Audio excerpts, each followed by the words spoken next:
What up, what up, what up? How are y'all doing? How are y'all doing? Welcome back to the channel. It's your boy Infinite, and again we are back with another review, this time being the Donkey Kong Bananza review.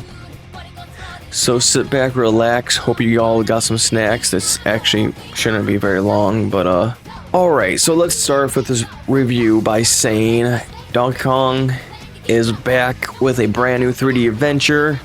It has been 26 years since his last full 3D outing, which was, for those who don't know, Donkey Kong 64 on the Nintendo 64. That game was a ride of sorts from what I've heard, but I never actually got to play it myself.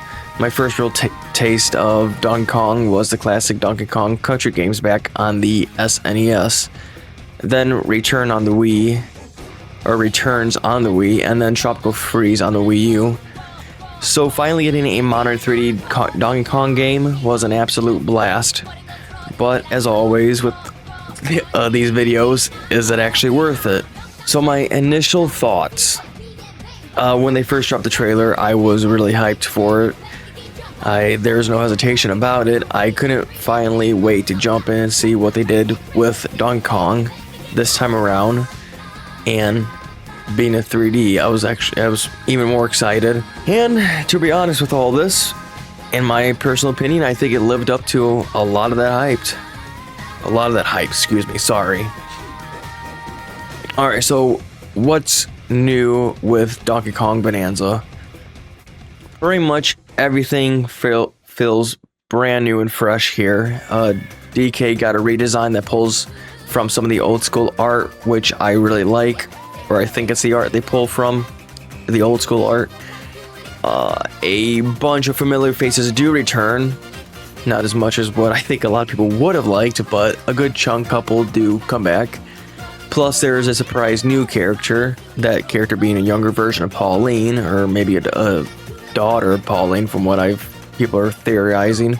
The story has you venturing into the center of the earth to find the Bananium core, which grants you a wish. I won't spoil what it is. You can watch my video. I have a couple of videos out, so watch those, and yeah.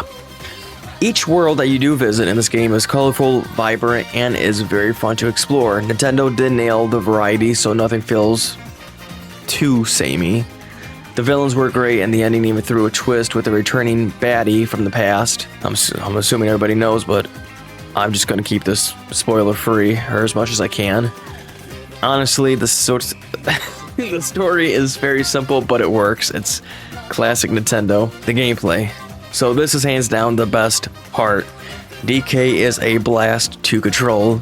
Think Mario platforming, but with a DK twist. Along the way, you unlock transformations into different animals, each with their own playstyle and skill tree. Super creative and super fun. Levels are packed with stuff to collect: bananas, fossils, and hidden goodies. If you're a completionist, this game will keep you busy for a very long time. Personally, I enjoyed it first, but after a while, the collectathon aspect did wear me down. Still, the core gameplay of Donkey Kong Bananza is really fun and is great. So, graphics. The game looks absolutely gorgeous. I think Nintendo did a very good job on this one. It's not groundbreaking, obviously. I think I've even said this with Mario Kart World. Nintendo really has never been about that. So on the Nintendo Switch 2, it is bestly one of the best looking titles so far. Textures, environments, and character models are all really well done. Again, on that one, Nintendo did a really good job. And I think that's where we're honestly going to end it. Like I said, I'm trying to get these reviews, or worth it videos, or keep them a little bit shorter so I don't waste too much of y'all's time. So hopefully you all are enjoying it so far. So we're finally at the very end, the final thoughts. Is it all worth it? This game is $69.99. Is it worth the price tag of $69.99? For me personally, yes. But I do think $60 would have been a much more fairer price. The game is very fun. It is super fun. There are flaws. The repetition of collecting all the fossils of all the bananas in every single world or level or whatever, it did hit me hard. I generally, after the third world, I was pretty much done. I might have been in the 4th world, but yeah, I was done. I'm like, I generally just don't care. I don't think you unlock anything. I did hear you unlock, there's like another ending you unlock by collecting all the bananas or everything. I don't know if that's true, but it gets repetitive. And the bosses are, this is another one. The bosses are extremely easy outside of the last one. That one was kind of difficult, but all the other ones felt way too easy.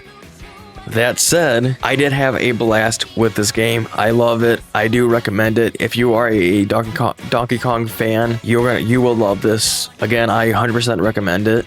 So before we do end this, there's one last part, and that is the DLC. As for the DLC, for me personally, I think it's a hard pass for me. It's basically DK Island with a small mini game, and from what I've seen and read, it's extremely underwhelming. I have seen like 1 or 2 people that say that they do actually enjoy it, but from the vast majority, from what I've read and the videos I've watched personally, it's not worth it. From what I've also heard and read, it feels like Nintendo is trying to sell the Luigi's Balloon minigame from Mario Odyssey with Peach's Castle, if you get the gist, and then basically charge extra for that. So for me, no, I am good, but that's just me. Maybe you'll enjoy it if that is the case. Obviously you can do what you want, but for me, I'm good. I don't think it's worth it. I think it's a waste of money. That would be my Donkey Kong Bananza review. Like I said, I think it is a fun game. It does get very tedious and repetitive after a while, but I still love it. I cannot wait to see what Nintendo does in the future, whether it's DLC with this game or a sequel. I generally cannot wait. I think Nintendo really did hit it out of the park for the return of Donkey Kong. I recommend it. I can't wait for more. So with all that being said and done, I'm gonna let you all go. I love y'all. I appreciate y'all watching the video. If you did like it, consider subscribing and liking the video. So with all that's being said and done, once again, I love y'all. I'm gonna let y'all go. Bye.